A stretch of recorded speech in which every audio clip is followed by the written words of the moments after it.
Friday, the Premier League is returning. Dom Husam is here, and you've had a bit of a haircut and you trimmed the beard, bruv. Yeah, fresh cut because the football is back. I've had enough of this international break. The international break was so boring. They forced me to go to the barber. That's how boring it was. Thank God the real football is back. Big up the straight facts. We're here. Make sure you guys are liking. Make sure you guys are subscribing to the Football Terrace. And you know, there's two people already. There's a guy who was in the reply to your tweet going like, oh, why do you bring on Husam? He's such a fool. I go to his Twitter and he follows me. It's, you cannot write this. And then there's Godzilla in the chat going like, Husam is a fool. The worst show when he's on and you're still watching. Like, it's crazy. You're here to watch me though. So enjoy the show, my brother, and hit the like button. But yeah. Big up.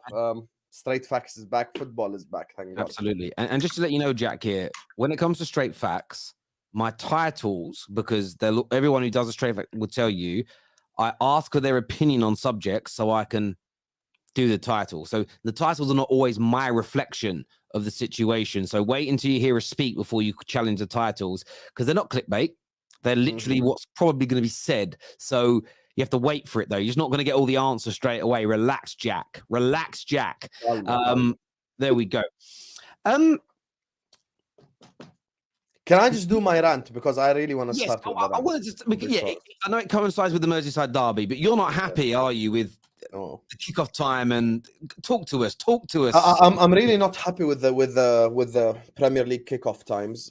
First of all, I'm gonna speak from a Liverpool perspective, and then I'm gonna make it general. From a Liverpool perspective, first of all, I'll be honest with you. Sometimes other people were like, "Oh, Liverpool fans are moaning again. Jurgen Klopp is moaning again." Blah blah blah blah. People love saying this, but like they never actually check like what's actually happening.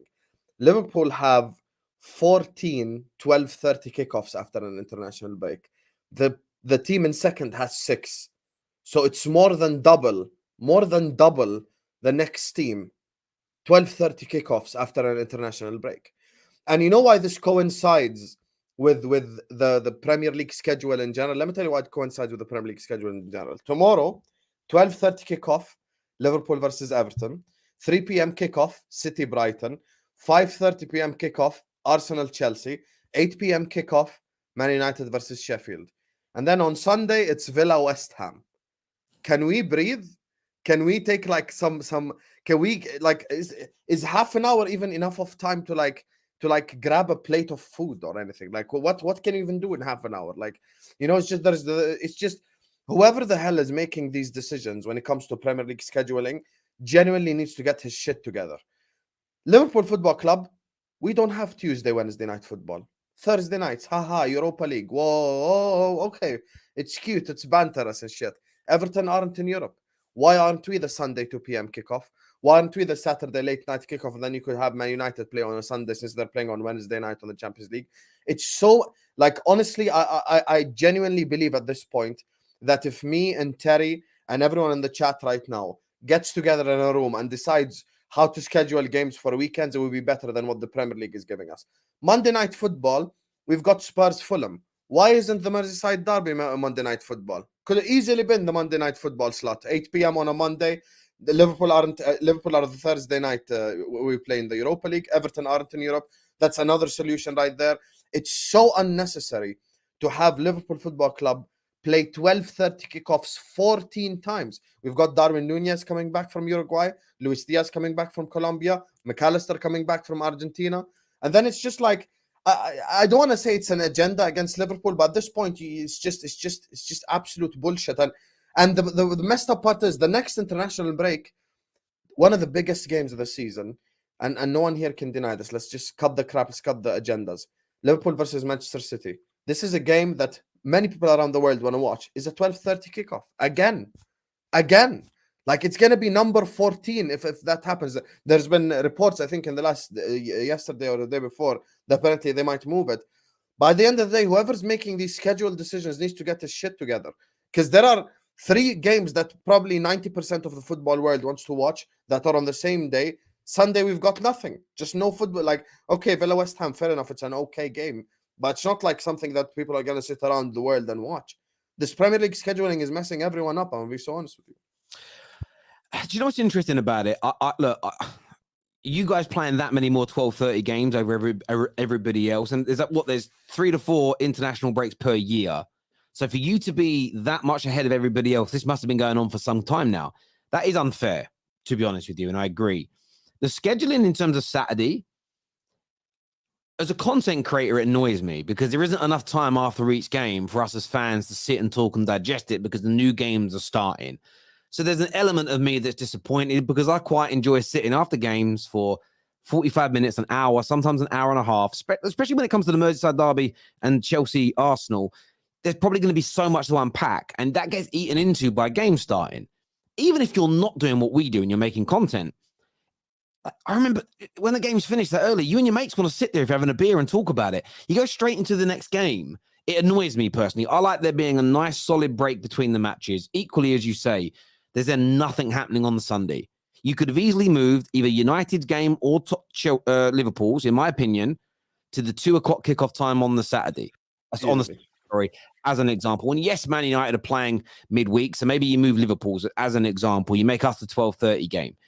Also, I'm annoyed because the UFC normally is on at stupid o'clock in the morning, but it's in Abu Dhabi and it's kicking off in the UK time at 7 p.m. So now the UFC MMA is my second favorite sport, and now like one of the biggest fight cards ever, one of the best fight cards ever, is on at the same time as my match reaction to Arsenal and Chelsea, and then my club Man United playing. So it's the whole thing is frustrating. I'm not again, that's a little bit of a personal thing, but it is frustrating. I understand where you're coming from, and I do think, look, I'm saying this as a Man United fan, you are most certainly being, I wouldn't call it being mistreated. I don't think it's an agenda, but maybe they just think, oh, it's good for views on TV. So they put you there and they're not thinking about the implications on you. Cal here made a point. He said derbies have an early kickoff, but can't risk, because I think he means because they can't risk fans drinking all day. The problem is with that, Cal, I remember asking a police officer about this because Man United Liverpool games always used to be, whether they played Saturday or Sundays, were always a very early kickoff. And I knew that because we used to have to leave London at stupid o'clock to get there. Even on Sundays, it'd be like a 12. They used to do like 12:30 kickoffs on Sundays. We often had that spot. It was normally Saturday early on.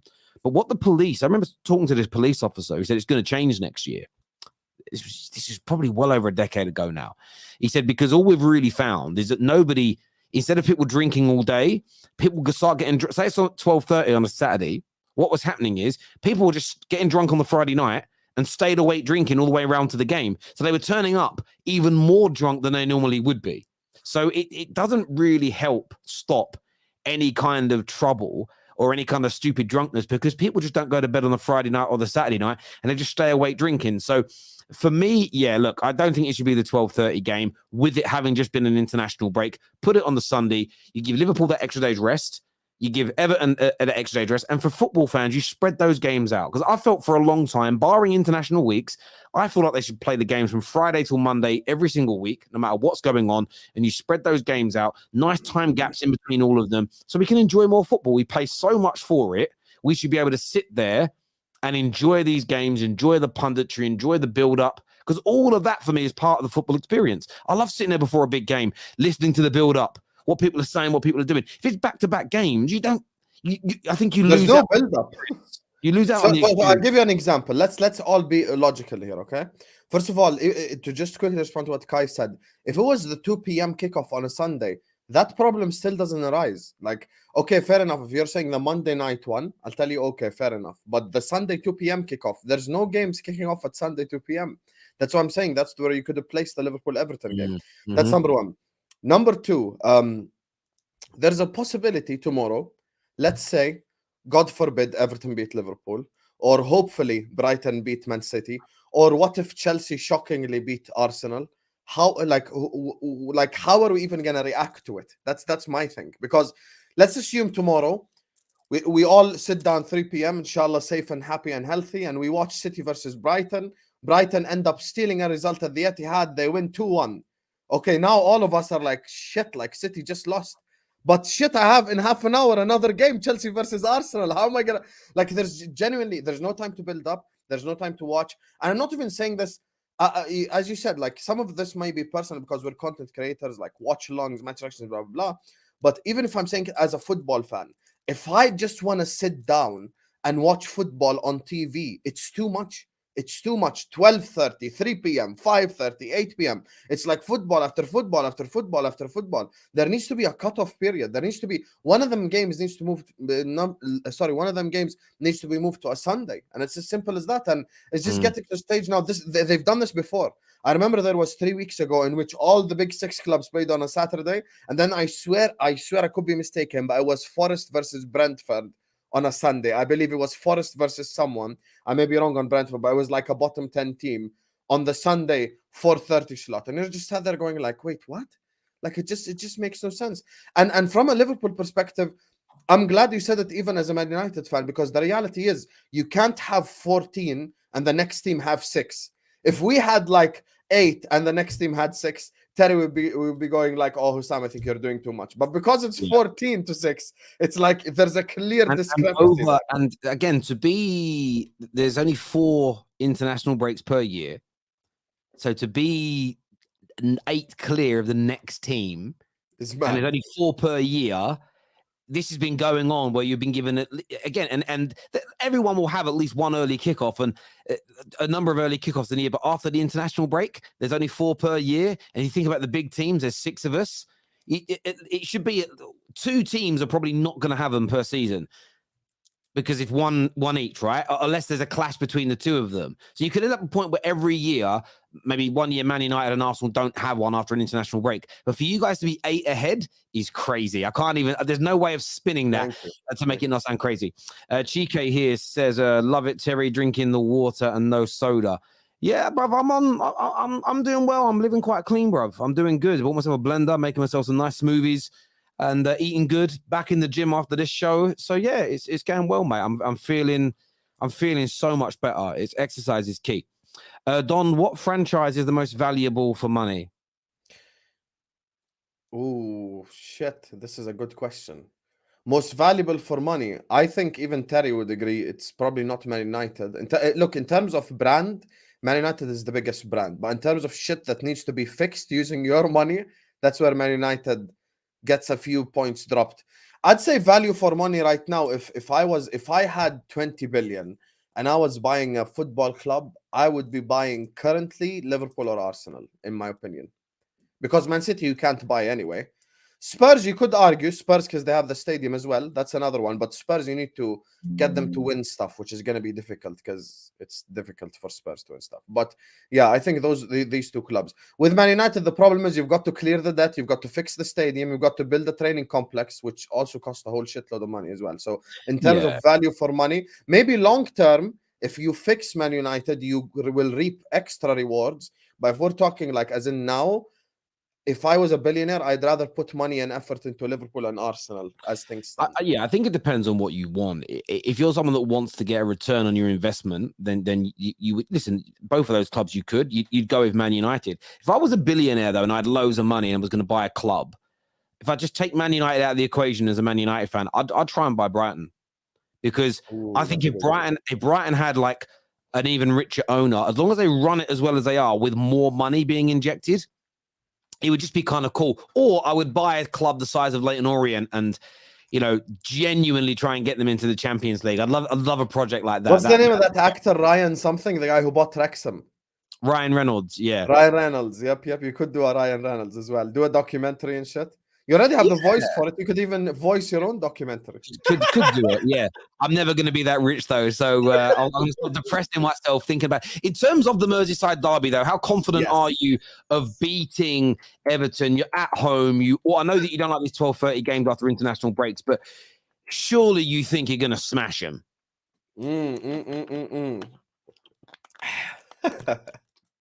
Everton at Anfield.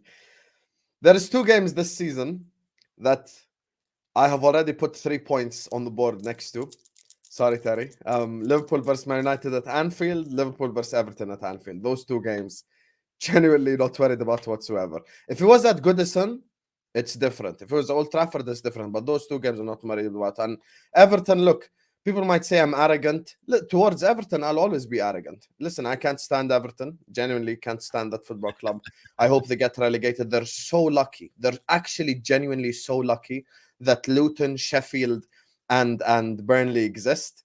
Because if these three clubs weren't in the Premier League this season, if this was a Norwich, West Brom, you know, like one of them good team type relegation battles season, then Everton would have been down this season. Everton are absolute rubbish. You know, they never learn from their mistakes. They do the same shit over and over again. They've got a bunch of rejects from top 6 clubs from all over Europe and stuff. They don't intimidate me. They don't scare me. Liverpool have to win. It's not even, do you think I will win? I think we will win, and we have to win. Because we've drawn against Brighton, and of course we all saw the heist that happens against GTA heist that happened against Spurs. So for me, I look at tomorrow's game and I'm very confident. Liverpool Football Club against Everton at Anfield. I don't even remember the last time that Everton won at Anfield. I genuinely don't even remember the last time they won at Anfield. I think it was like maybe 2010 or some shit. So I don't even, if not even know. Actually, at Anfield is even before that. It's even a longer time. I can't remember. I can't remember the lot. Didn't they beat you 1-0? No, they didn't. Let me check quickly. No, didn't they beat you in that? They beat you in that run of 6 home games on the bounce a few years ago. I'm sure they did in lockdown. Do you remember? No, that was at Goodison. No, they beat you. I swear they did. It's a couple of seasons ago they beat you. I'll check it right now. Here. All right, let me just Liverpool versus Everton 11v11 is a really good website that shows all this. Let's have a little butcher. I swear they beat you fairly recently. 2021. That was no fans though, so it doesn't count. It counts. But the one before that was 2010. Yeah, they very rarely win there. Yeah, they did beat you. Mikel Arteta was in midfield that times. yeah, it's one of them ones. But look, I agree with you. I can't see them coming even close in this game. If I'm being honest, I cannot see them coming close to beating you. They are absolutely bang average. You guys are actually very good. You're at Anfield. There is a little bit of jeopardy for Liverpool because you're 2 games without a win. Yes. And you to go 3 without a win, especially if Arsenal, Spurs, City all win matches, and if a good handful of teams behind you win again. Because I was actually looking at this. If you guys don't win, say you draw, because I can't imagine you losing, you'd go on to like 18 points. And if Man United win, we go on to 15. Suddenly, our terrible start, only being 3 points behind you, it's not good. So you guys need the win so you can just get back to that kind of title, building up that foundation for the title race. But I just can't, honestly, I know that anything can happen, but I cannot see a world where you don't pick up 3 points again against Everton, because they are an absolutely piss poor team. They really are. They are they are. bad. The one thing I will say though is Everton have actually been surprising, because yesterday I was checking the statistic. Everton have actually been not bad defensively. This is something that I checked. They've conceded less goals than many teams. They've conceded as many goals as United, less goals than Brighton. I swear it was as many goals as could be West Ham or Brentford. Yeah, they've conceded 12 goals. So 12 only, yeah. When you say 12 only, though, when you think about it, like Aston Villa, Brighton, and West Ham that are 5th, 6th, and 7th have all conceded the same or more than them. Man United have conceded more than them. Fulham and Wolves and Brentford have all conceded the same or more than them, and they're above them in the league. The 3 teams in relegation have all done the most, 20, 18, and 22. But 12 goals after 8 games, they've not been drummed and battered by anybody. But that's because they're playing Dyche football. And I'm not saying they're hard to break down, but it's negative, it's compact. They're kind of they're less likely. I think the Dyche type football no longer. I don't think it no longer annoys any serious football team. I don't think Dyche ball is like Dyche ball is no longer what it was 4 or 5 years ago, when everyone was like, "Oh shit, we're going to Burnley away. Yeah. It's going to be difficult. They're going to push us around." I don't think it's the same anymore. People are like, "Okay, we play against low blocks every week anyway." Aston Villa put 4 goals past them, but outside of that, their wins have been 1-0 Fulham, 1-0 Wolves, 1-0 Arsenal, 2-1 Luton. So they're not, generally speaking, they're not losing by big margins. So they're still difficult to break down and beat.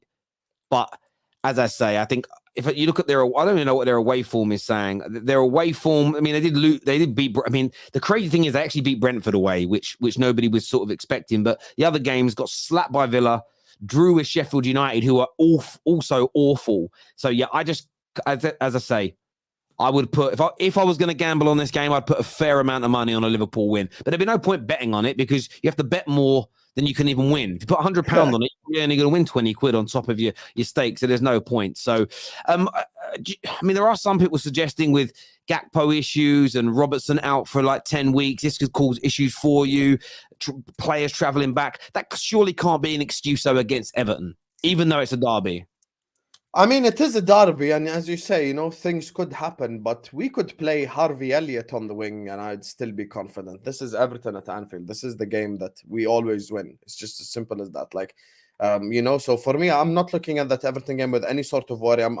I look at the end of the day, it's a derby, so maybe closer to game time, you know, after I've had my breakfast, maybe my stomach starts to hurt a little bit. But other than that, I'm not gonna sit up here and act like I'm scared of Everton. I'm really not. I genuinely don't. And by the way, most people I've spoken to, even most neutrals or even rival fans, all say that Liverpool are gonna win tomorrow because people aren't really looking at Everton as a threat.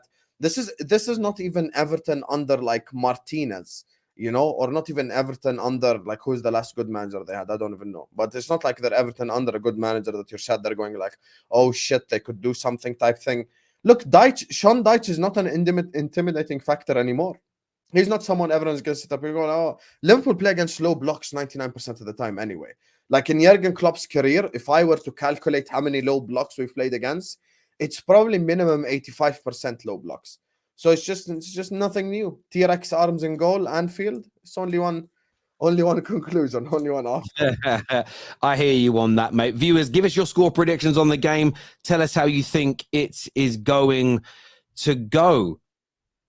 Thank you very much to everyone who's become official members or renewed their membership on the Football Terrace today. It means a great deal to us. Thank you all very, very much indeed.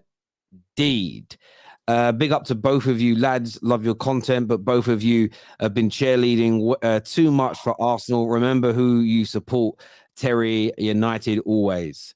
It's not about cheerleading. It's just giving honest. I've done my Arsenal Chelsea preview that's coming out later, and part of me is like nervous to release them nowadays because I'm like, if I predict a team that lots of people don't want to win, if I predict them winning, everybody gets angry. It's really weird how people have become. But Steve, I appreciate the super chat. I do. Let me just say something to Steve quickly before you move on. I know you want to move on. Here's the thing with the Arsenal. If I'm sat here, first of all, I'll explain this once and for all. I support Liverpool Football Club. I'm not a City fan. I don't need to manufacture rivalries to feel relevant. My rivals are Manchester United and Everton. Those are great. I hate Chelsea to a lesser degree than them too. Those are the three clubs that I absolutely can't stand and I absolutely hate. But other than that, I have no hatred towards Arsenal. Also, me predicting Arsenal will win the league is not me twerking, it's me making a prediction. Me saying that Declan Rice is one of the best DMs in the world is me saying the truth. I'm so sorry that I'm doing props for the team in first place. I'm sorry. I apologize. So later on, when Terry asked me about Arsenal Chelsea, if I think Arsenal are gonna win, I'm twerking for Arsenal. Chelsea are 11th. Yeah, someone who says, nah, Terry, we know Chelsea is your side thing and it feels like you're cheating on us. It just is what it is. Like, at the end of the day, listen, I did predict Arsenal to win the league last season, but that was only halfway through and I thought they would hang on and do it. But everything I've said about them in the last year, whether people like my terminology or not, has been true. They have become a very, very good team. It's weird that people are still disputing that.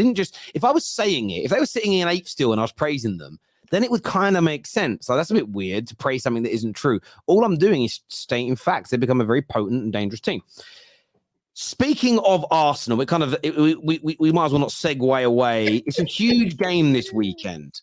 I wanted to pose it to you this way to begin with, because I spoke about this in my preview, but I want to get your take on it. So viewers, my preview will be out about 8:30 tonight, so make sure you're all back for it. It's the first time I've seen a build-up to a top 6 game in a long time where both sets of fans genuinely feel confident about winning. That's the measure I've seen on socials, that seen on fans. What's your take on it, and how do you see the game going? The confidence from Arsenal fans is smart confidence. It's confidence due to watching their team play good football. The confidence from Chelsea fans is called delusion in other dictionary terms. Beating Burnley and beating Sheffield United and Luton and whoever the fuck they beat last 3 games. Like, I know they have like they're on a 2 or 3 game winning streak. They beat Burnley. I know they beat it was Brighton in the Carabao Cup, and I forgot who the other team it was that they beat. But I'll be honest with you, Chelsea fans shouldn't be confident whatsoever. I don't think Chelsea should have any reason to be confident. Specifically after watching that Arsenal City game, we just watched Saliba and Gabriel pocket Haaland. We just had the best striker on earth, according to many people, and rightfully so. Get pocketed by Saliba and Haaland, have 0 XG. I don't think I don't think Jackson, Mudryk, and Sterling is scaring that Arsenal defense. I'm gonna take it a step further. I don't think Chelsea scores an open play goal this game. I just don't think Chelsea score an open play goal. Chelsea will not score an open play goal. The only way Chelsea put the ball in the back of the net is a set piece. This is as simple as that. People will come tell me, listen, you want to tell me I'm twerking for Arsenal? Tell me I'm twerking. I don't give a fuck. I'm just talking about Chelsea right now. Chelsea from open play have been atrocious in front of goal. They're not scoring. Saliba and Gabriel probably going to have Jackson in their back pocket. Ben White is going to pocket Mudryk or Sterling whenever he plays. Zinchenko's going to invert. There's going to be some beautiful football played. I'm going to be so honest with you. I don't think Chelsea have a hope in hell in this game. Their forward line is just dry as fuck. The only hope Chelsea have is if they somehow lock up Arsenal going forward, which also is another difficult challenge because even Arsenal are dangerous from set pieces. Even Arsenal could find ways to score. I just don't think Chelsea Football Club have what it takes to win the game tomorrow. And look, when I'm looking at genuine footballing reasons and I look at what's I've been seeing on the pitch this season, Chelsea misses a shitload of chances. Chelsea miss so many chances. They create, but they miss a lot because they don't have any clinical players. And this is, funnily enough, something that myself and Terry spoke on Straight Facts during the summer. That's why when the Vlahovic rumors came out and Chelsea fans were snubbing, they were, oh my, I don't want Vlahovic, blah. We're like, this is why you need a Vlahovic. You actually, all Chelsea need is a robot who can put the ball in the back of the net, but they don't have that, and they're struggling because they don't have that. I don't think they will score an open play goal at all. I don't think they have a hope in hell in scoring an open play goal. I think Arsenal keep a clean sheet unless they concede from a set piece. And all of this Chelsea delusion, for God knows what reason they feel confident heading into the game, they need to understand Arsenal ain't Burnley, Arsenal ain't Brighton's B team, and Arsenal ain't the other shit team that they beat. I look at this Arsenal team and I think they're ready. Partey's there as well. Declan Rice is there in the midfield. Odegaard's there. That midfield is going to eat the Chelsea midfield alive. All this based on ability, looks nice on the eye type shit that Chelsea fans like. It's just, it won't help you. It won't help you tomorrow. I think Arsenal lock them up. They'll have 60% possession, 65% possession, and they'll end up beating Chelsea. I'll be sorry with you. If you're a Chelsea fan and you're confident, you're just delusional. It's just, there's no reason for you to be confident. But why can't Chelsea? They've created a lot of open opportunities and chances from open play. They've started to score goals in the last few matches. Why would they not finish those chances this time round? Why would they not be able to open up Arsenal? Why would they not be able to score those chances if they do? I'll tell you why in a second. First of all, Kloppenheimer in the chat. I show more chest for Arsenal than I do Liverpool. When Liverpool Football Club were fighting for a quadruple, I came on the terrace and I said we're going to win the Premier League, we're going to win the Champions League, and we're going to win the Carabao Cup. I predicted us to win 3 out of 4 trophies, and I just said we'll smash the shit out of Everton. Sorry, I don't rate Chelsea. Cry more. Now, why shouldn't Chelsea fans feel confident? Creating chances and missing them means that you don't have players who can put the ball in the back of the net. The only player in that entire Chelsea team, in my opinion, who could put the ball in the back of the net is Sterling. Let's be real now. Mudryk ain't really a goal scorer like that. Madueke ain't. Jackson ain't. Broha ain't. I swear Jackson has the worst XG in the whole league, if I'm not mistaken. He has like I swear he has like the most big chances missed ratio to like the ones scored and stuff. They miss so many chances, so many opportunities they miss. And I'm looking at this Chelsea team, and I don't think they have what it takes in the forward line. I don't think Sanchez is a good goalkeeper, and I don't think their midfield will hang with the Arsenal midfield. The only thing that I'm giving Chelsea credit for is their defense. So unless they somehow could lock up Arsenal's front line and stop them from scoring, like this game, it might end 0-0. If you tell me, like, in my opinion, I think it's 90% Arsenal win, 10% 0-0. I have 0% chance that Chelsea win this game. People like to say Husam is triggered, Husam is rattled. Chelsea are not going to win this game. Chelsea Football Club are the same football club that gave Eddie Nketiah a career. They're currently 11th, and people call me a twerker for predicting the team in first will beat the team in 11th. I'm sorry, it's called logic, not twerking. As simple as that. So you don't feel that Chelsea's resurgence has really, they haven't really improved much in these last 3 games. It's just poor teams, you know, Burnley's, etc. And you think it's going to be a bit of another wake up call for them this weekend? So Chelsea beating Fulham, Brighton's B team, and Burnley is resurgence. So let's just quickly, but since we're doing resurgence, Aston Villa 1, Chelsea 0, Bournemouth 0, Chelsea 0, Nottingham Forest 1, Chelsea 0. They needed a penalty to beat Wimbledon. They beat Luton Town. Ooh, hip, hip, hooray, Luton Town.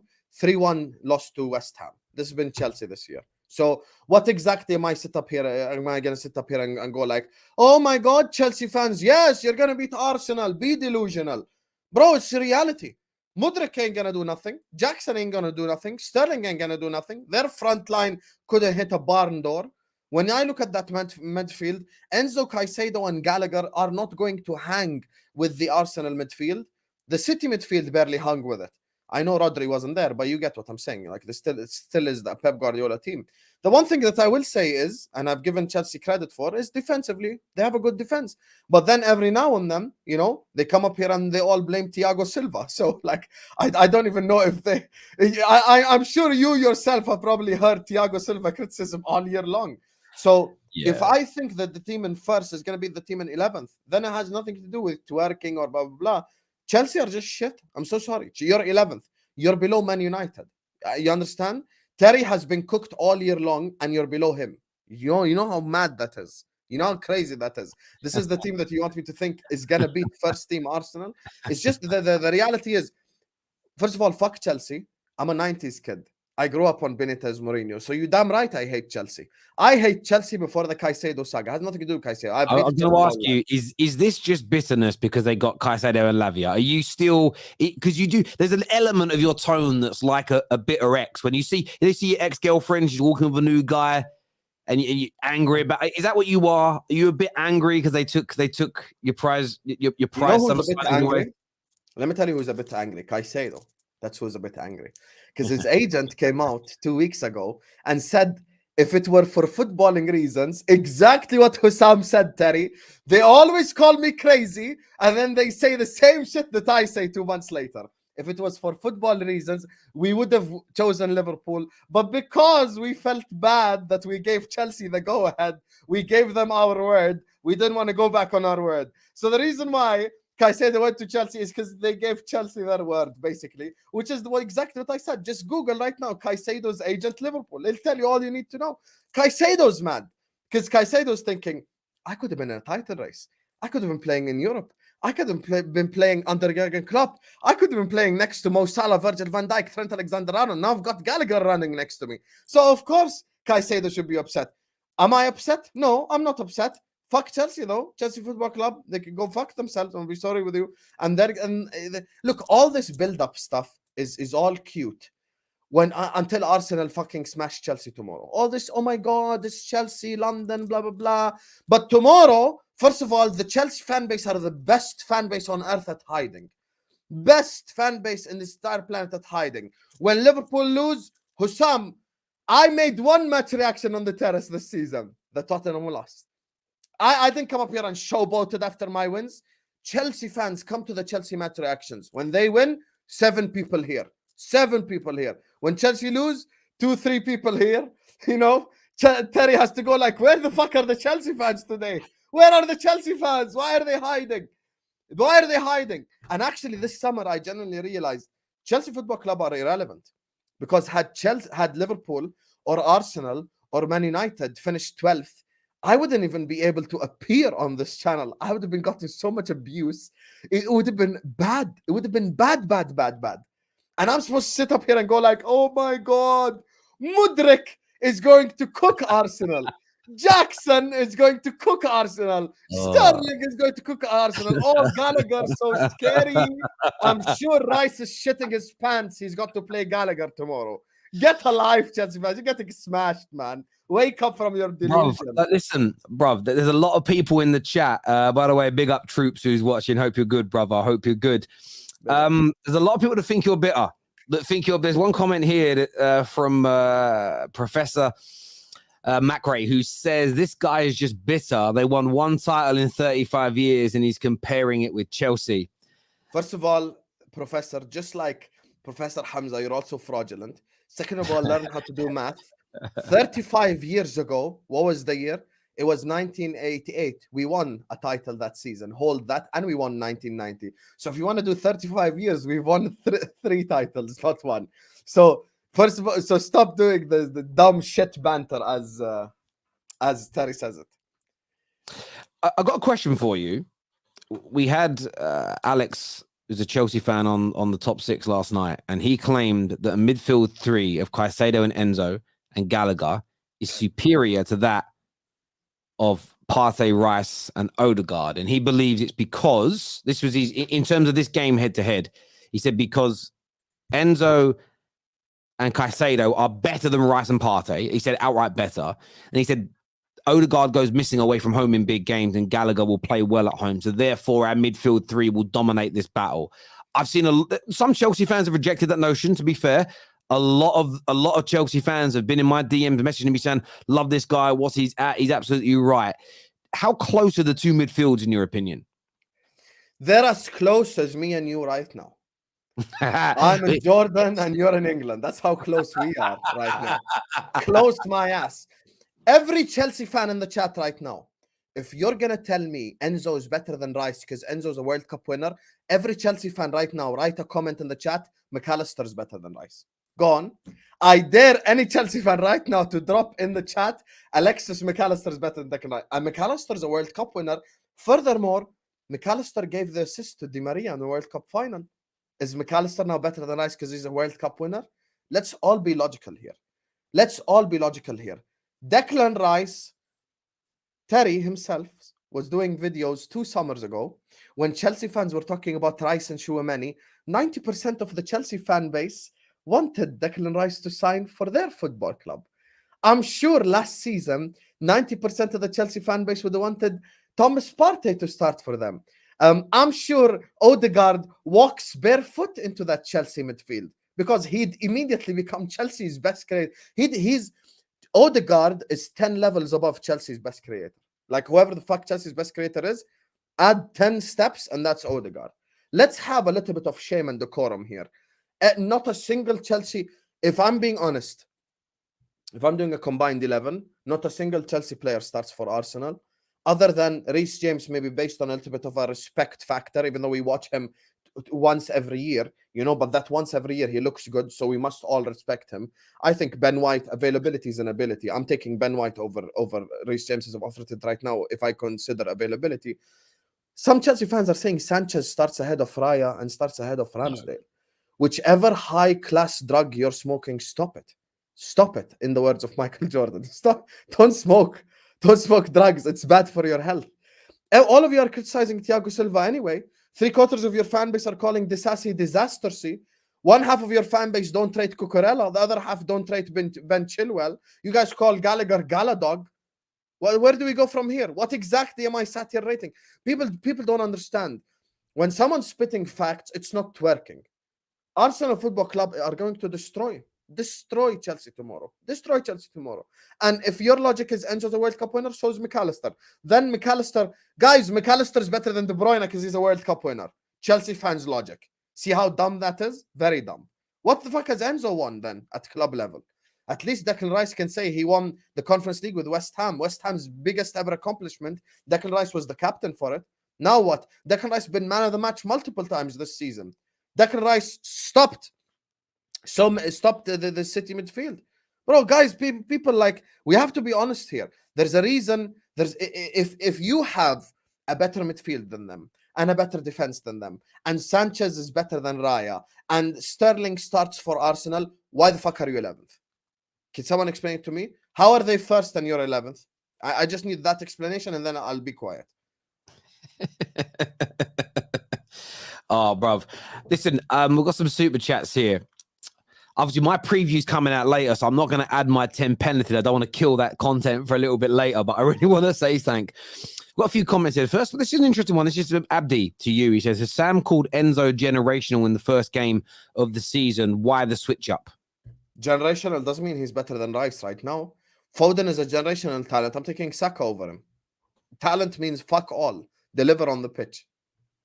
Enzo has 5 wins in 25 games, starting over Declan Rice. Rice got more wins with West Ham. Alex here says, Sam is beyond delusional. 0 stats, just waffle. Okay, let me give you the stats. The stats is as follows. You're 11th. Your team hasn't gelled yet. Sanchez is facing shots and saving them. So some people are giving him credit. Some people saying he's not good enough. 3/4 of your fan base don't like Thiago Silva, say you should move on from him. Reece James is never available. You have Cucurella playing right back.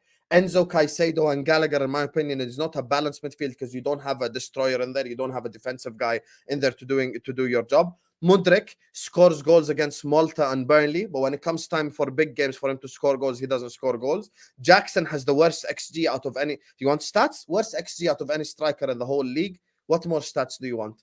Do you want me to look up Noni Madueke stats? You think these guys are fucking scared? Saliba and Gabriel just locked up Haaland. Brother, Saliba with one leg can lock up Jackson. Have some self-awareness, Alex. Manny here with the super chat says they said Jackson was the next Drogba, but are begging for another striker in January. Spoilt fan base predictions equal twerking now. Critical thinking is mudded, is what Manny Soto's got to say. This is not a footballing comment, but who is winning the 2 main fights in the UFC 294? I think Khamzat Chimaev will beat the Nigerian Nightmare, Usman. I just think his body's starting to letting him down as he gets older. I think Volkanovski wins. I think Volkanovski will beat Islam. I think he will. But it's hard. Do you know what's hard for this fight? I really like all 4 fighters. So it's amazing. I can't wait for it. But that's my prediction. How about yourself? I'm never betting against anyone with cauliflower ears. You know, Khamzat is going to win and Makhachev is going to win as well. There we go. Hope you are well, Terry. Someone is chatting absolute trash. Do you know what I nearly said then? I nearly said bin because we don't call it a trash can. We call it a bin. I was like, what? Someone's chatting absolute bin. Then I realized he meant trash. Thank you, bro. I remember when we finished 8th, the banter had no end. Imagine Chelsea finished 12th and no one even cares. No one is talking about it. Delusional Chelsea. Yeah, no one gave a fuck. People need to understand. This summer, we actually found out that Chelsea are just levels below in terms of relevance. You think I could come up here and speak like this had I finished 12th in the league last season? Bro, people would Gegan press me. I wouldn't be able to breathe on this football content creation thing. But you out here, Chelsea Football Club, like, oh, they're rebuilding. They only spent 1 billion. If Terry spent 1 billion, I'd be asking him every week if he's going to win the league and vice versa. You think we have that luxury? It's shit irrelevant club. This is a weird super chat. It says, "Ask Paul." I mean, it just sounds wrong. I mean, it's. I don't want to go there. We've got. If you want to combine them, the best combination is probably Live Arsenal, not Arsepool. It sounds weird. Yeah, Arsepool. It's not my cup of tea. That's all I'm going to say. We've. So I want to say something else, but I'm not. I'll get in trouble. We've got an average XG. Because I like thickness, but anyway, we'll move on. We've got an average XG against us of 0.87 per game. That's less than 1 clear-cut chance after game week 8. We'll win, and Chelsea will run the underdog gimmick. In fairness, Egal came out of a mad quote yesterday. I don't know if you've seen it. I have, and actually agree with him. So you agree. If the viewers haven't seen this, I'm going to repeat it. Egal thinks, and Husam agrees with him, that Chelsea beating Arsenal is a bigger shock than Sheffield United beating Manchester United. 100%. How is it? How's that a bad take? That's a great take. Why? Sheffield United, at least they gave Spurs a game. You think, I'm telling you, Chelsea have no hope in hell. All this fucking preview stuff is going to be so cute when Arsenal just humiliate them tomorrow. Honestly, by the way, whoever the fuck is Arsenal goalkeeper tomorrow, Ramsdale, Raya, they could bring that American guy back. Just make him some shisha, man. Make him some shisha. Let him smoke on the goal. He don't have to do shit. He just has to pass the ball to the right back and the left back. That's literally all he has to do. Bro, you really think Chelsea gonna do anything tomorrow? Sheffield United, the reason why it wouldn't be a shock, Egal is crazy. I admit it. Sometimes he's crazy, but there is, listen, no genius exists without a touch of madness. You get me? With Egal, the reason why his statement holds weight, in my opinion, the reason why his statement holds weight is because when it comes to Man United, they have a couple of injuries. Rashford ain't performing, Bruno ain't performing, blah, blah, blah. So it makes sense. Arsenal have just come off beating Manchester City. They have just got over a hump. That's the same team that you haven't beaten, Chelsea fans, in 5 years at the bridge. You gave Eddie Nketiah a career, and you want me to sit up here and give you a chance in hell? You ain't gonna win nothing, man. Hold that. Wow. Keep your comments coming in, people. Make sure like buttons are being smashed. This is from Hassan, who is a Chelsea fan, I believe, says, love your show. Thank you very much, brother. You are very fair at your analysis. I don't feel confident as a Chelsea fan versus Arsenal, but anything can happen in a derby game. Big up, Hassan. Thank you for the super chat, number one. Number two, look, in terms of anything can happen, yeah, but your anything is like the Everton anything. Like, yeah, you're right. Anything can happen, but also Everton, anything can happen. Sheffield, anything can happen. Like, you know, it's just there's same levels. Anything can happen, Everton. Anything can happen, Chelsea. Both teams in blue are going to end up with 2 L's tomorrow. Simple as. Brighton B team beat United, and it was also Chelsea's B team. Oh, so you're using a shit measuring stick for your own shit. Wow. So now I've got to look at Man United as the measuring stick. So your measuring stick is the team in 10th, and you're 11th. Yet I'm waffling, Alex. I'm waffling. So instead of you using the good teams that Brighton have lost to this season, Villa beat Brighton. Why don't you use Villa as a measuring stick? Huh? Villa smashed Brighton. Why don't you use that as a measuring stick? Why do you have to use the shit teams as a measuring stick? Thank you, Alex, the waffler. Alex also says Haaland has also been pocketed by Chelsea before. So using that as an example doesn't work. But he's never had 0 XG. That's here the key. The reason why that's key is Joe Gomez has pocketed Haaland at Anfield last season. We won 1-0. Mo Salah 1-0. We won that game where Salah ended Cancelo's career. That doesn't mean that it had 0 XG. Haaland still was able to have an opportunity or two, you know. But against Arsenal, he didn't get a sniff, bro. He didn't get a sniff. Massive difference. Guy had 0 XG, you guys. Do you understand what 0 XG is? Zinchenko had higher XG. Nketiah had higher XG. What do you make of XG? Because I saw Alan Brazil on TalkSport today fuming. He'd never heard of it before, and today was kicking off. I don't know how he hasn't heard of it after this amount of time. Do you think XG is relevant?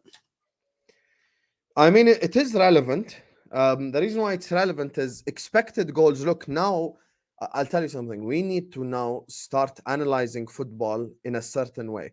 Now, I'm not saying to make it complex. Certain things are too complex. Like I say shit like XGA, blah, blah, blah, F, I don't know what. Like it's just where it's 2-3 stats combined into one. I think that stuff like that is too complicated, and I don't even think it's even fun for us as football fans to even like look into. You know, it's more for like maybe tacticals and shit like that. But the reason why XG matters is sometimes it's not about just putting the ball in the back of the net. Sometimes it's about, are you even expected to do it? I'll give you an example. I'll give you another example just so you kind of understand what I mean. One of the stats that matters is what's it called? Is big chances created. This season, James Maddison has 5 big chances created, 5 assists. Mo Salah has 9 big chances created, 4 assists. No one here can claim that Maddison is more creative than Mo Salah this season. It's not. This is why sometimes you need to expand stats. Mo Salah has 9 big chances created with 4 assists, while Maddison has 5 and 5 or 6 and 5, I think it is. So Mo Salah's created more big chances, but his teammates have just missed the chances. So I can't sit up here and criticize Mo Salah for his teammates missing chances. That's why sometimes you need to expand on stats. Having 0 shots on target versus having 0 XG is 2 different things. Like Mo Salah could take 2-3 shots and they'd go wayward. They might even hit the post, and you would say 0 shots on target. You know, but I certainly agree with you. Look, I think XG has a part to play. I think stats play a part. Eye tests play a part. But it's about marrying them up. And does your claim hold water? So I'll give you an example. A claim that gets used a lot is, name me one thing that Bruno excels on when it comes to the ball. In the Premier League in 2023 as a calendar year, these stats came out today. The highest chances created, the highest big chances created, the most through balls, the most successful passes into an opponent's box, the most open play chances created, and the highest XA. But he only has 7, and somehow 7 players have more assists than him in that time. He is a creative monster, so that is what he's good at when it comes to the ball. People also recently have claimed he doesn't work hard for the team. This stat came out today, but Staffy sent to me. Man United have won the ball in the opponent's half via the press the most in the Premier League. No one else has won the ball more than us. Now, we've been very wasteful once we've won it, but we've won it back. 23% of us winning the ball back have been done by Bruno Fernandes. The next highest person is Delo on 8%. The next highest person on another 8% is Marcus Rashford. The irony is we're winning the ball back more than any other team. And 2 of the 3 highest players in our team, Bruno and Rashford, are the ones that some of our fans say don't work hard enough. So this is the thing. If the claim is true, the stat should back it up. So if Mo Salah doesn't create chances, he shouldn't have through balls into the box, big chances created. He shouldn't have the most successful passes into an opponent's box. You can't be so good at that, but also terrible decision maker, really wasteful and lose the ball too much. It's impossible. And your numbers still be better than everybody else's, especially when you're at a team like Man United, where you're not like dominating the ball like some of these other teams do. So you are right. I think stats play an important part in football, but you can't just, again, where they don't is my defender's better than your defender because my guy's made more tackles. Well, your team gets attacked more than we do. Therefore, he's going to do it. You know, sometimes you'll see a player that's less creative at a smaller club because their team doesn't have the ball as much. That doesn't necessarily mean they're not as good. But no, I don't think XG is bullshit. XG also is about the likelihood of scoring from certain positions. So if you're through 1-on-1 on goal and you've got a shot from 6 yards out, the XG is really high because you should score from there. If your team isn't creating high XG chances, it means you lack creativity. That's the underlying problem. But you're right. Exactly. You just gave it context, Eric. This is it. Stats require context, and that's the point. So if Nunez and Diaz and Jota scored the chances the big chances that Salah created for them, Salah will be on 9 assists now. That's why you need to expand stats. Yeah, exactly. And I think for me, this is why you have to apply context. So when people say Bruno's good at nothing, you are factually wrong. Objectively speaking, you are wrong, and we can prove it by producing stats. And if you watch the game with me, I can show you those moments in games. So therefore, I can prove you're wrong. What your statement should change to is, I don't like how Bruno looks on the football pitch. That is a completely fair. If you're creating a subjective statement, you have to word it in a subjective way, not in an objective or factual way, because what you're saying is wrong. You know, saying that XG is pointless is wrong. It's just and thing. All XG is, it's a technical and basic way of explaining what we all look at anyway. We all look at it anyway. We know if our team's missed really simple chances versus we didn't create any simple chances. XG is just a word for it, but it's always existed. We just didn't call it XG, but it's always been there. It's just there's a way of quantifying it now. You know, it's very, very simple. It's like losing the ball stats. It's great if you're a holding midfielder to not lose the ball. It's terrible to not lose the ball if you're an attacking player, because generally the ones with this is what's crazy. You look at someone like Jack Grealish, very low chance creator, considering who he plays for and how technically gifted he is, but barely loses the ball. That's because he doesn't try to break those lines. He just moves it on. So yes, he might lose the ball on average 10 times per game less than someone like James Maddison. But James Maddison will outperform him in terms of breaking lines, creating chances. And so for me, I don't care about how many times Maddison loses the ball versus Jack Grealish, because we know why Maddison loses it more, because he's trying to break lines. And when he's trying to break lines, it's higher risk. But he's in a position to do it. What you don't want is your DM trying those risky balls where if they get caught out, you get countered, or the transitional attacks come, the new word for it, and then you concede. You have to get the balance right in these things. So it depends on what role they're in and where they play. This here says, imagine Enzo winning 6 Premier League games in 26 and no goals since he joined Chelsea, and Rice winning 6 out of 8 and has 1 Premier League goal, and yet Enzo is better than Rice. Okay. And Rice even has Premier League winning like moments as well. Like, for example, the clearance against Man City, the goal against Manchester United, like he's had moments this season in which he's established himself. I'll give you a quick example.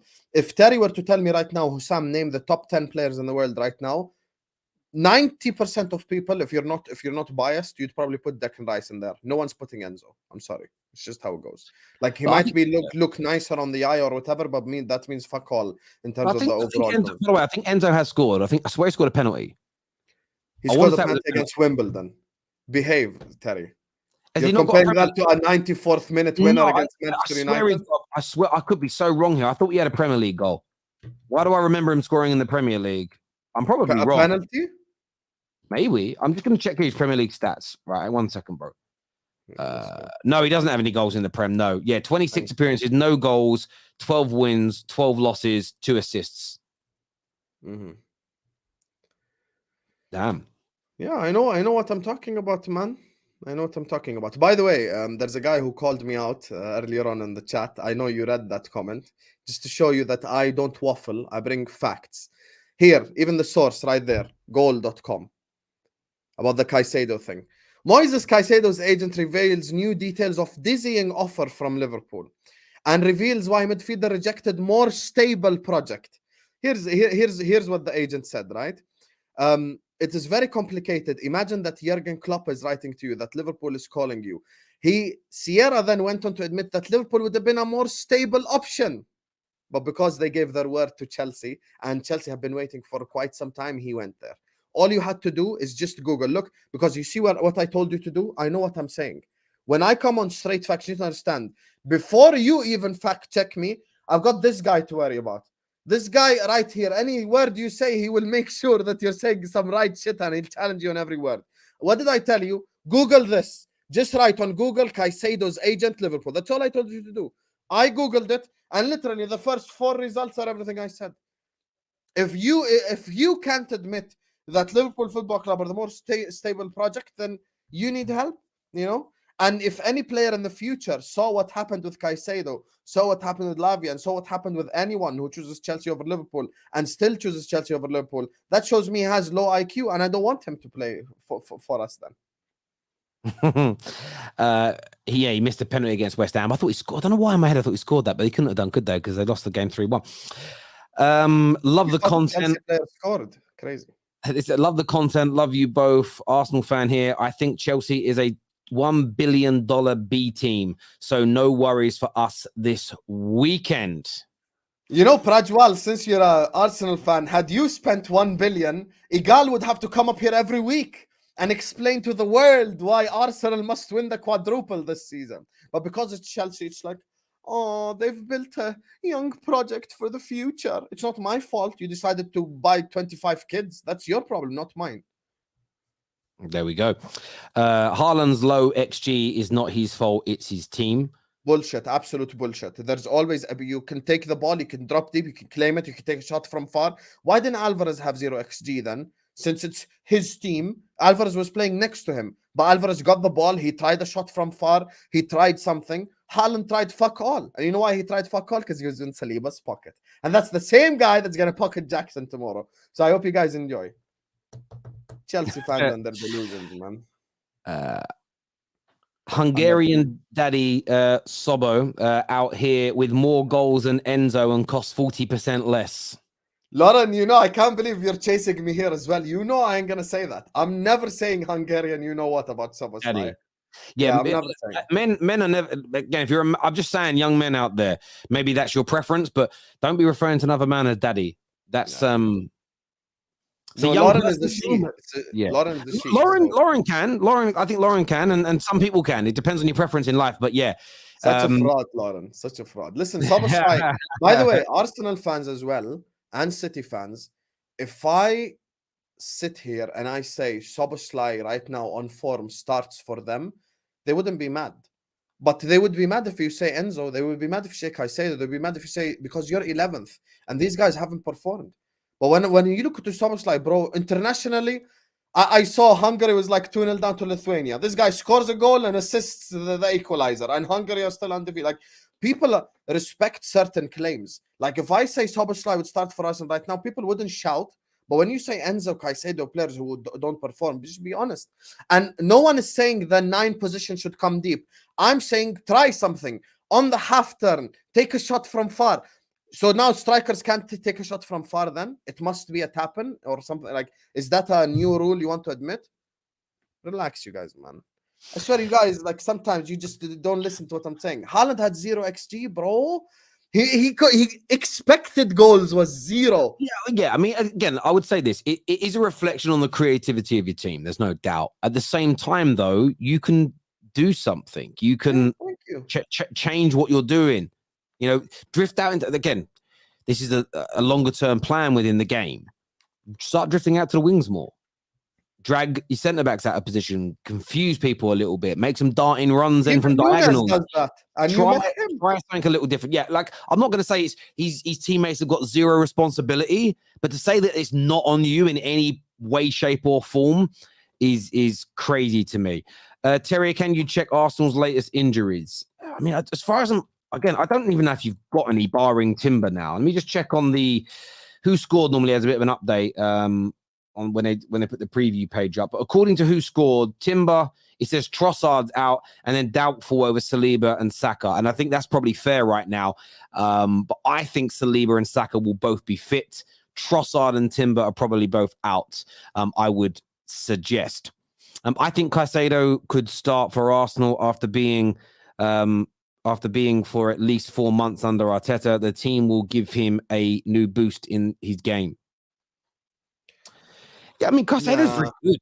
He's very, very good. But if they would have bought Caicedo and Rice, then Partey would have left. So, yes, he would be starting. But I think right now, Partey's probably better than him. That doesn't mean Caicedo can't become better than him. It's about ceilings. It's hilarious that 5 minutes ago we had a conversation about stats needing context, and now we are throwing out most of the context stats possible. Which context stats are we throwing out? What are we throwing out? Context stats. Tell us. We're saying that XG isn't solely on the creators. I'll give you an example. What if 4 or 5 crosses are put into the right area, but the striker doesn't make the run? Therefore, there's other examples we can give you for like it's just like, for example, tomorrow you're gonna watch Liverpool versus Everton. I hope you're happy and safe and healthy at the time, Eric. Mo Salah, let's say the first 20 minutes, no one creates him anything. He has 0 XG. He's probably gonna try cut in, take a shot. You know, like he's gonna have an attempt at least. Our problem with Haaland that game is he didn't even try to do anything. He didn't even try to shoot from far. He didn't even try to get involved. That's the problem. Like, had he just... I'll give you an example. There was a couple of times he got the ball. Saliba was on his back and stuff.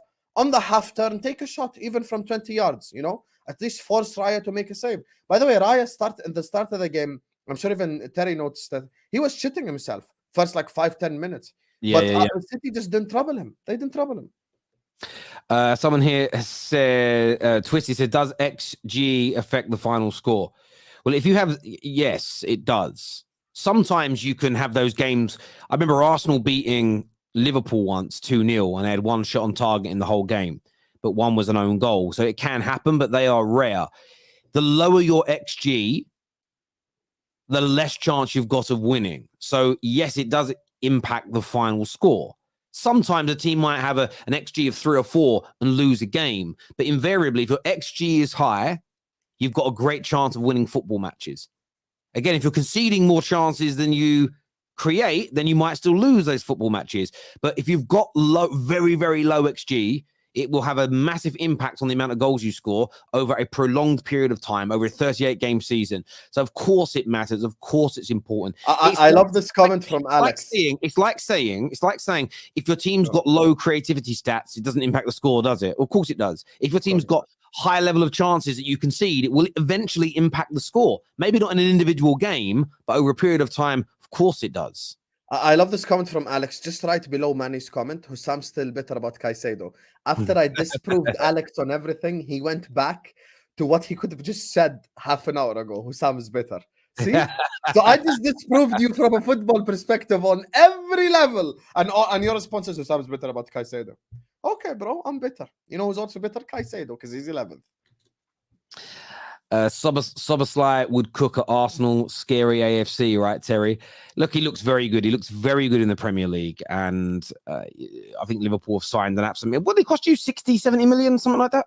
It was expensive. But yeah, he looks so far, he looks very, very good for the money. Terry, that doesn't make sense. Haaland has the most goals with the lowest XG. Explain. Well, because you said he's got the lowest XG in the Premier League.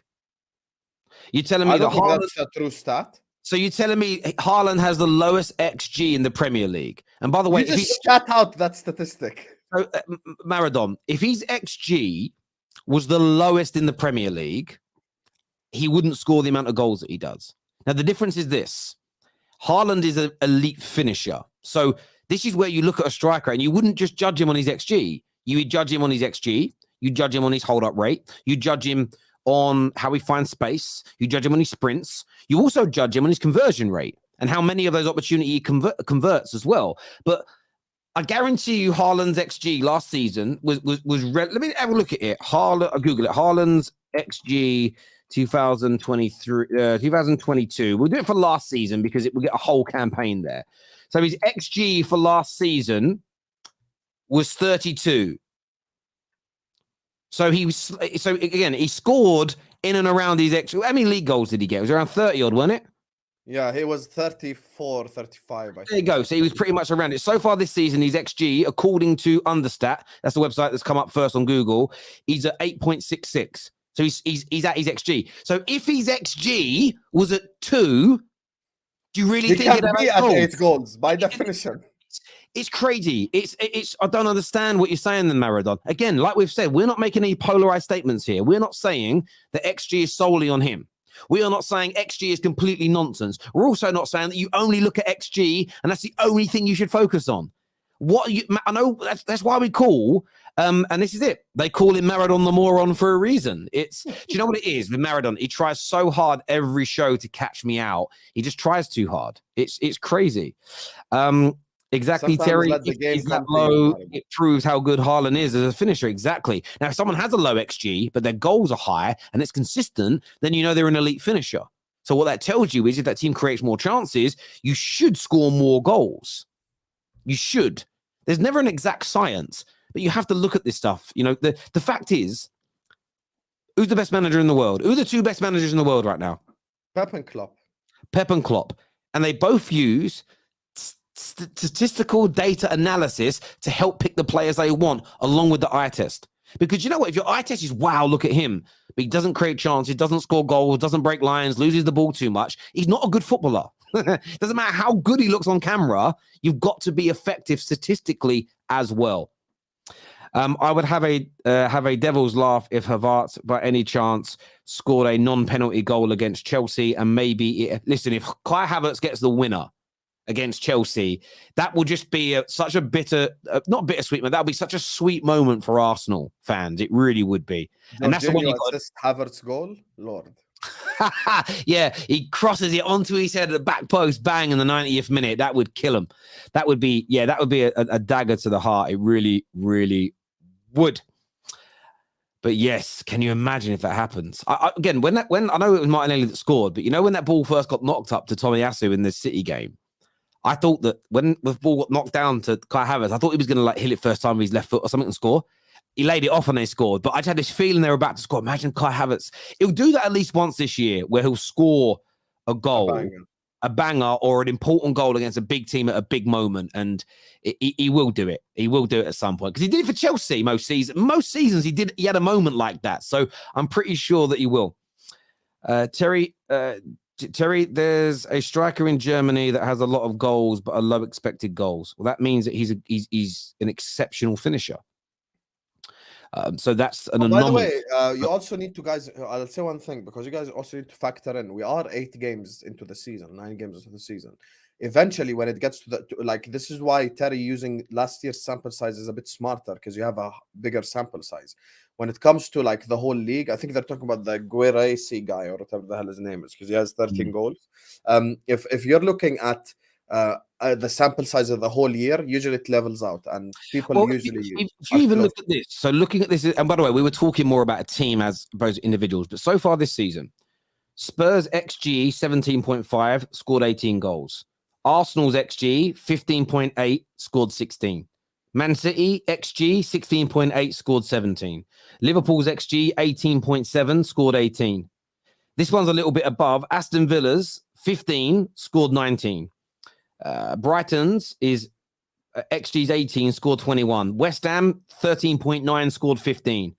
Newcastle United's XG 18 scored 20. This is the biggest drop so far. Like Palace's XG is 10, but they've only scored 7, which means they're missing their chances. As an example, when you keep going down, Man United XG is so low. We haven't created enough chances. We know this. At 12, scored 9. But what you're seeing here is you're seeing nobody really with a low XG, say of like Burnley with 7, who have gone and scored 15 goals. They've scored.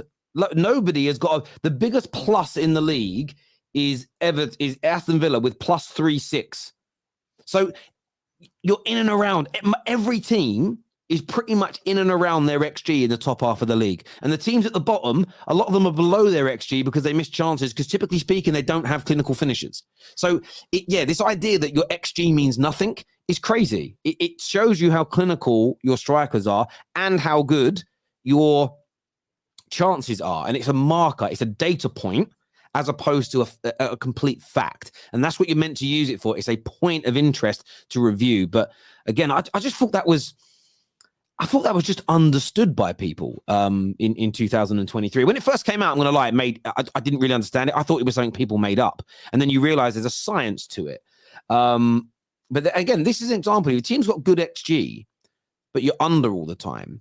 You sign someone like a Haaland, the idea is you're going to produce above it, because players like Haaland's and Harry Kane's, they score a lot more of those half chances. So where like it might be a 0.3 XG chance, those guys have got more chance of finishing it because they're better finishers. And that's what you're aiming for. So the recruitment team will sit there and say, right, we're creating this abundance of chances in these areas. We need someone who's elite at putting the ball in from these areas. And then that's what the scouting team are meant to go out there and find.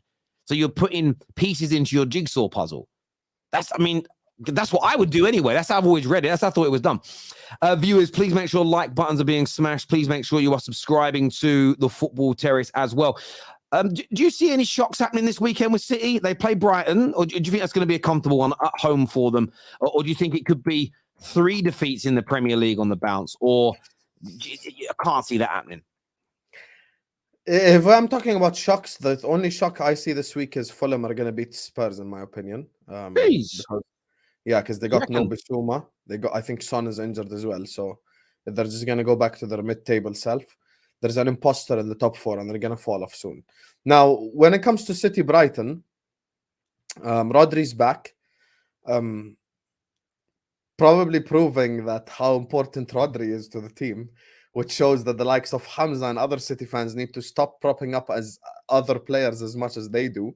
By the way, City players on international duty outside that robotic system, Lord have mercy, how all of them have underperformed.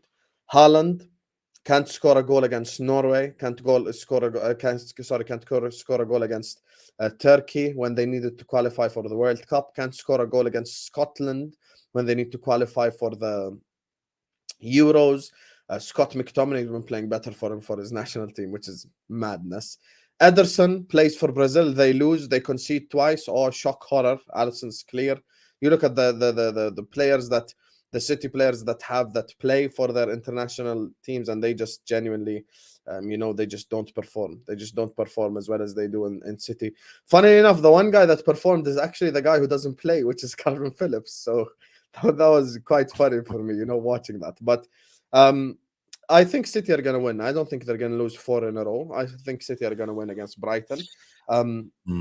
Because this game as well is after an international break. Maybe if it was next week, I would have a different reaction. But City do have a tough run coming up. We know they don't usually do well against Spurs. They've got Old Trafford away. They have us to come to the Etihad as well. So they kind of do have tough fixtures coming up. So it depends on how they come out of these next 5-6 games. If they end up with 2 wins, 4 losses, shit like that, then it might be a little bit more difficult for City. I can't see Brighton winning, but I can see this is the kind of game that you could see Brighton getting a draw in if City aren't at their best. But Rodri's going to be back, which is going to help them massively. They need to win it though, because then they go away to Old Trafford, and although they are better than us, they've been better than us for 7 years, and we have still beaten them a good number of times at Old Trafford. And I think that they go into that game on the back of 3 games without a win, maybe 2-3 defeats or two losses and a defeat. Part of me is like, it puts more pressure on them. But there's also part of me, though, that wants them to win. So I almost feel like if they come to us like a complete wounded animal, they'll beat us. And maybe I'm overthinking this, but it's important for City because although we know how good they are in the second half of the season, if they were to lose at least one more game between now and the 10th game, and Arsenal don't, you're in a situation where Arsenal could have a 2, 3, 4 point gap over them, which was only 1 at the same stage last year. The incentive that then gives Arsenal, especially with the likes of Liverpool, maybe Tottenham and others, kind of being in and around that mix as well, it makes it even harder. And I think from a league point of view, we should all want City, other than City fans, to lose a number of the next few games, because the further behind they are, the better the title race. If they're a point ahead, 5 points ahead themselves in the opening 20 games, they're winning the league at a canter. We kind of need them, whoever's on top, whether it's Tottenham, Arsenal, Liverpool, you kind of need them to be 3, 4, 5 points behind. So Tottenham, you never know with Tottenham. You really think Tottenham are gonna? Do you really think Tottenham are just gonna fall back to what they normally are? You still believe that? There's a meme. I'm sure you've seen it before, where there's like 3 guys dressed in army gear and a clown next to them. Spurs are that clown. Like, let's just be honest. Like, let's just be fucking for real, bro. Spurs. Come on, man. It's Tottenham Hotspur. It's 2023. When are we ever going to learn? Spurs are falling off. There's an imposter amongst us, and it's definitely Tottenham Hotspur. They're falling off, bro. I don't think Spurs are going to do anything, to be honest with you, this season. These next 4 or 5 games, they're going to drop points 100%, starting with Fulham this week. Fulham are going to beat them in their own backyard. No Bissouma, no Son. Who's going to score a goal for them? Richarlison, Kulusevski. Spurs are crap, man. Spurs are going to fall off soon. They're extremely overrated. I know Mo Salah could score 15 goals this month and they'd still give player of the month to Maddison. Liverpool could beat City at the Etihad and they'd still give manager of the month to Postecoglou. It's just so cringe. All this fucking Spurs glazing that this media is doing. People need to grow up. They beat Luton, Sheffield, Burnley, and fucking Bournemouth. Let's all contextualize stuff. They've actually had the easiest start according to Opta, not according to Husam's agenda. According to Opta, they've had the easiest start. They're falling off. With City, though, these next 6 games, Spurs, Liverpool, Manchester United, they've already lost to Arsenal. You've got Brighton. Who's the other team? Chelsea. These are all tough fixtures, other than Chelsea, of course. Chelsea is an easy fixture. The other 4 are tough fixtures. So they could end up losing 3 or 4 of those games, and then it becomes more interesting for all of us. And the reason why I predicted Arsenal to win the league, and I want Arsenal to win the league, is because Manchester City, if it's not Liverpool, of course, is because Manchester City are on the way to doing a 4-peat, which I do not want. The only 4-peat I want is for them to lose their 4th game in a row. That's the 4-peat I want. People need to understand, I don't want all my football clubs' records to be destroyed by a fake club that appeared 10 years ago. Like, that's another thing. Like, winning a 3-peat, okay. Man United have a 3-peat, Liverpool have a 3-peat, Arsenal even have a 3-peat. City doing a 3-peat, okay, no problem. Welcome to the table. But don't tell me you're going to get a table and be above us as well on that record. Like, they've already broken enough records. I'm trying to see No shit, club make a new record and shit. I don't need City to win 4 in a row. I don't need that to happen. Simple as. So, and I don't have a rivalry with Arsenal. So if they win the league, it's a proper club, actual club, genuine club. Let them win it, no problem. The only thing that Spurs can do good this season is beat City or even draw in one of the 2 games. I've got a prediction. Listen, I don't know how their season's going to pan out. That City will beat them this year because they're not playing Spurs how they've played in the seasons gone by. The way Spurs are playing, City will cut them to ribbons. They'll cut them to ribbons because they're open now. And maybe at White Hart Lane, it will be closer, but it won't be like those games where in the last 4 or 5 years where Spurs have sat in and been hard to beat and break down. They're going to open up. And I think that if you open up, again, you guys, no, you have played them. Again, you look at the Liverpool Spurs game. Up until that red card, rightly or wrongly, Liverpool were opening them up. I think it was like 9 shots to 1 at that point. You guys were opening them up. City are even better. So, yeah, and again, that's not a dig at Spurs. They're 8 games into a rebuild and changing how they play and everything else. But, yeah, I don't think they'll be beating City this year, in my personal opinion. I think they'll lose. Spurs are falling off. I'm going to inject it when it happens as well. How do you think Man United will get on this weekend? Oh, Lord. Who's out for Man United, Terry? Can I just know who's out? Bloody hell! The list is as long as you're. Let's have a little look at the preview here on this. So out for us: Lissandro Martinez, Malacia, Ahmad, Jadon Sancho, obviously, Wan-Bissaka, Luke Shaw. It looks like Varane, Reguilon, Kobe Mainu, and Amrabat are all fit. Look, if this was any other team, if this was, let's use another crap team. If this was Everton away, I'd have different energy. The problem is it is fucking Sheffield, Terry. Remember last time when I did straight facts with you before the Burnley game, and even you went like, oh, I think Burnley are going to win. I'm like, come on, Terry, like this is a level too low. Like Man United will sink, like they might have a couple of more sinking low moments this season. This ain't going to be one of them. I'm so sorry. Listen, I doubt there's a Sheffield United fan watching right now, but if you're watching, I'd love for you to win tomorrow. I'd absolutely love it, but I would be so real, bro. I just don't see it happening. I'm just like, how can I trust Sheffield United? I just can't. Sheffield United. To be fair to them, to give them some sort of form of credit. Look, Newcastle loss aside. Listen, we've seen Man United lose 7-0. It happens. But when it comes to Spurs, when it comes to the City game, they only lost 2-1, and it was close. So they have the capability of keeping a game close. But I think this is a level too high, in my opinion, for Sheffield United. I think Manchester United, that is, will win this game this Saturday, and I don't think they should be worried, in my opinion. Do you know what's interesting about it is... Are you worried? Listen, I'm worried because... Do you know why I'm worried? I'm worried because we haven't been clinical enough this year, and we've conceded some silly goals. Wow. So there is a part of me that's concerned because it's my team. But playing Sheffield United home or away... is if you could pick a team to play after the international break, the only other team you'd pick other than these guys is Luton. You want to play them because we should be able to come back. And that last minute winner, and it's not been spoken about enough. It's the first time in Man United's club history that we've scored 2 goals in injury time to win a league match. You now need to go and beat Sheffield United and kind of cement those 3 points because you're talking about McTominay against Brentford, right? Yes. And we then play Man City. The game. There is no way that's the first time in history. Yeah, first time that we've won. We've won games in injury time, but we've never scored 2 goals in injury time to win. So we've been drawing and won the game, or we've equalized in normal time and won the game in injury time, but we've never... I only read it on Twitter from an Optastat thing, but we've never scored 2 goals in added on time, which is crazy. But we need to now go and win and cement that win. We then play Man City.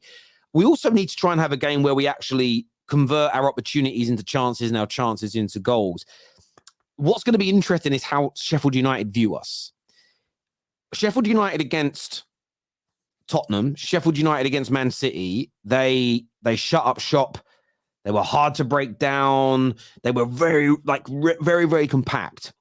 When they played not Newcastle was an example, they really opened up. They really tried. They thought, yeah, we can give this a go, and they got slapped. I hope they don't respect us. I hope that they go, I think we can beat you and open up. Because if they open up against Man United, we'll rip them limb from limb. And Man United need a game where we batter someone. We need a game where we put 3, 4, 5 goals in to build a bit of confidence, and we don't need and clean. This could be the game. This could be the game. If we're winning 4-0 and we can see the goal, I'm going to be angry. I want a clean sheet. I want 3 goals minimum, and I want a solid performance in this game, because we've got to kick our season on from this point. We've got 2 massive Champions League games on the horizon, a huge in 10 days time, a huge game in the Carabao Cup against Newcastle, because we have to aim, like, we have to get back into the Champions League next year as a bare minimum from this point, and we have to go on and try and win these domestic trophies after a start to the season which will stop us from challenging. You know, and it'll be bittersweet later on in the year if we find form and we're playing really well and you're like, oh, we just started better. But we now need to bounce back. And there are no excuses. No matter what injuries we've got, with Reguilon back, Amrabat fit, Varane back. I mentioned something. That's what I'm saying. Like, I don't know. I can't see a world in which you lose. It's just not possible. But even a draw would be disappointing, though. That's the thing. Now, I think they will give you that respect. I'll be real with you. I think they will park the bus, to be fair. I don't think they're going to go specific. Was Newcastle the last game? They lost to Newcastle? No, they lost. No, that was 3 games ago. They lost to Newcastle, then they lost 2-0 to West Ham, then 3-1 to Fulham. But yeah, I mean, Newcastle was their last home game and they got smashed 8-0. I mean, we're never going to score 8, but I bloody love to. I mean, it's just such a good confidence booster to score 8 goals. Jesus. We might score 8, December 16th. Who are you playing then? Us? Fuck off. I don't want to even think about that game. Oh, if that happens, I'd cry. I'd really cry. But we'll see. We will see. Super chat here says, Sam, stop your bitterness, son. He's fully fit. How is it bitterness when I thought Son was... Half your fan base on Twitter is bitching because the South Korea manager didn't sub off Son because when they were 6-0 up. That's not me. That's not me being bitter. I thought Son was injured. So I can't even think someone's injured. Come on, Danny, grow up, man. I just thought Son is injured. That's not bitterness. I thought he was... I swear he was holding his... I watched the replay and he was holding his knees and stuff in that game. They beat a team in the Asian qualifiers. I think it was 5-0 or 6-0. And the Spurs fans were mad because Klinsmann, I think the Korea manager, just didn't take off Son. He kept him playing in the 90 minutes. So yeah, I saw that. Yeah, I saw a bit of that. That's it. That's not bitterness, Danny. Fraud. Haaland started slow, but KDB is out. He is, and that's why we said XG is a reflection of multiple things, and your performance against it. But there we go. But if you've got 0 XG, you literally can't score. Yeah. There is a bit of self-blame there, simple as. Yeah, a little bit. Listen, I want to thank the viewers very, very much for tuning in today. Arsenal-Chelsea preview out at 8:30 tonight, so make sure you're tuning in for that. Please smash the like button before you go. Husam, always a pleasure, mate, to share the screen with you. Viewers, also back tomorrow for match reactions for the Merseyside derby. Man City, Brighton, Chelsea versus Arsenal, and Manchester United versus... It's going to be an epic day tomorrow. I'm going to be exhausted, but of course, loving it every bit the same. Until next time, take care, goodbye, God bless, and I'll see you all again very, very soon.